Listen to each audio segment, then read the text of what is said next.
16 күн. Қарым-қатынасты жандандыру.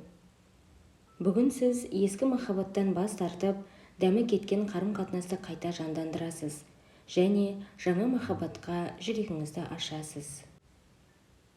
Кешірім бәрімізге керек ғажайып шипа. Бүгін өзіңізді әлдеқайда жеңіл және әдемі сезінесіз деп үміттенемін. Еркіндігіңізге шат-шадыман болып, жан-жағыңызды махаббатпен қоршаңыз. Негізі бүгінгі тақырыбымыздың өзі махаббат. Сіз ескі ғашығыңызды ұмытуды, немесе бұзылған қарым-қатынасты жандандыруды ойлап, я болмаса жаңа махаббат іздеп жүрген шығарсыз. Дәл қазір айнаға қараңызшы. Сізден көз алмай тұрған жүрегі мейірімге толы керемет жанды көрдіңіз бе? Бұл сіз танитын ең маңызды адам өзіңіз. Егер қарым-қатынасыңызды қалпына келтіргіңіз келсе, ең алдымен өзіңізбен арадағы қатынасты жақсарту керек. Өзіңізді өзіңіз жақтырмасаңыз, басқа біреу қайтып сізбен бірге болғысы келеді.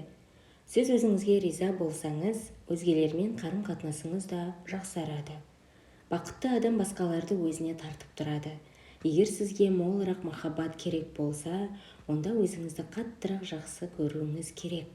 Бұл соншалықты қарапайым қағида. Өзіңізді жақсы көру дегеніміз өзіңе мін тақпау, шағымданбау, кінәламау, болмашыға қыңқылдамау және жалғыздықтың тақсіретін тарттым деп күңіренбеу. Бұл дегеніміз дәл қазіргі сәтте өзіңе дән риза болу және көңіліңізді көтеретін ойларды таңдау. Махаббатты сезінудің бәріне ортақ жалғыз жолы жоқ, өйткені әркім оны әртүрлі сезінеді.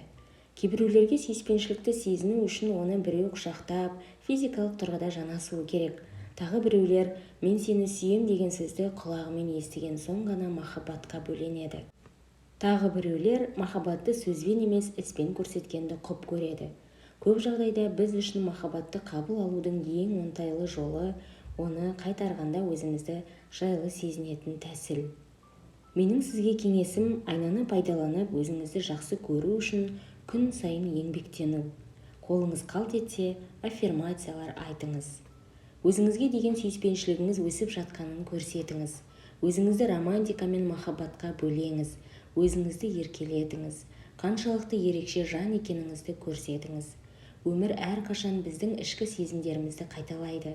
Ішкі махаббат пен романтизмді дамыта келе, күшейіп келе жатқан жақындық сезіміңізді бөлісетін дұрыс адам сізге магнит сияқты тартылады. Егер сіз жалғыздықтан мұңға батып отырудан гөрі өзіңізді дамытуды қаласаңыз, өз ішіңізде және айналаңызда сүйіспеншілікке толы атмосфера орнатуыңыз керек. Махаббат пен романтика туралы кез келген жағымсыз ойлар енді сізді мазаламасын. Оның орнына жолыңызда кездескен жандарды мейірімге бөлеу, қолдау және қабылдау жайында ойланыңыз.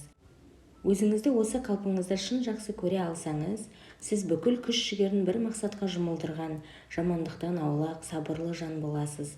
Үйдегі және жұмыстағы адамдармен қарым-қатынасыңыз да керемет болады. Сіз адамдар мен жағдайларға басқаша әрекет етесіз. Бір кездері сіз үшін өте маңызды болған нәрселер енді маңызын жоғалтқан. Өміріңізде жаңа адамдар пайда болады, кей ескі таныстарыңыз өміріңізден ғайып болуы мүмкін. Бұл бастапқыда қорқынышты көрінгенімен, сондай-ақ тың, ерекше және қызық болуы да мүмкін. Есіңізде болсын, позитивті ойлар неғұрлым көп болса, соғұрлым бақытты боласыз. Адамдар сіздің жаныңызда өздерін жайлы сезінеді, сөйтіп дос болуға ұмтылады. Басқалармен қарым-қатынасыңыз да жақсарып, гүлденеді. Аффирмация жасайық. Менің болмысымның дәл ортасында, тереңде махаббаттың шексіз көзі бар. Менің өзім махаббатпын. 16 күннің айна жаттығуы. Екінші күннің айна жаттығуын еске алыңыз. Айнаның алдына тұрыңыз. Көзіңізге терең үңіліп, мына аффирмацияны айтыңыз. Мен сені жақсы көрем. Шынымен қатты жақсы көрем. Енді атыңызды атап тұрып, көзіңізге тура қарап айтыңыз. Мен сені жақсы көрем. Атыңызды атаңыз. Шынымен қатты жақсы көрем. Бұл аффирмацияларды қанша мәрте қайталасаңыз да артық етпейді. Егер біреумен қарым-қатынасыңыз бұзылып, ол жағдай сізді мазалап жүрсе, жанарыңызға үңіліп, терең тыныс алыңыз да былай деп айтыңыз. Маған қуат бермейтін және қолдау көрсетпейтін қарым-қатынастан бас тартуға дайынмын. Айна алдында осыны 5 рет қайталаңыз. Әр айтқан сайын айтып тұрған сөзіңізге көбірек мән беріңіз. Тек нақты бір қарым-қатынас туралы ғана ойланыңыз. Ғаламат күш ішіңізде. 16 күннің күнделік сұрақтары. Күнделікке балалық шақта сезінген махаббат жайында жазыңыз. Ата-анаңыздың сізді қалай жақсы көргені, шексіз мейірімі есіңізде ме? Сізді көп құшақтайтын ба еді? Отбасындағы ұрыс-керіс, көз жасы немесе үнсіздіктің артында махаббат жасырынып жатушы ма еді? 10 махаббат аффирмациясын жазыңыз және оларды айна алдында орындаңыз. Бірнеше мысал келтірейін. Мен махаббатқа лайықпын. Махаббатқа неғұрлым көбірек ашылған сайын, соғұрлым қауіп-қатерден аулақ боламын. Өмір мені бүгін дәл қазір жақсы көреді. Махаббат мені ең тамаша сәттерде тауып алады. Өзіңіз жақсы көретін 10 нәрсені жазыңыз. Соның 5-еуін таңдап, бүгін жасаңыз. Осы аптада күн сайын жасап тұрыңыз. Бірнеше сағат уақыт бөліп, өзіңізді еркелетіңіз. Гүл сатып әперіңіз, пайдалы тағамнан дәм татыңыз.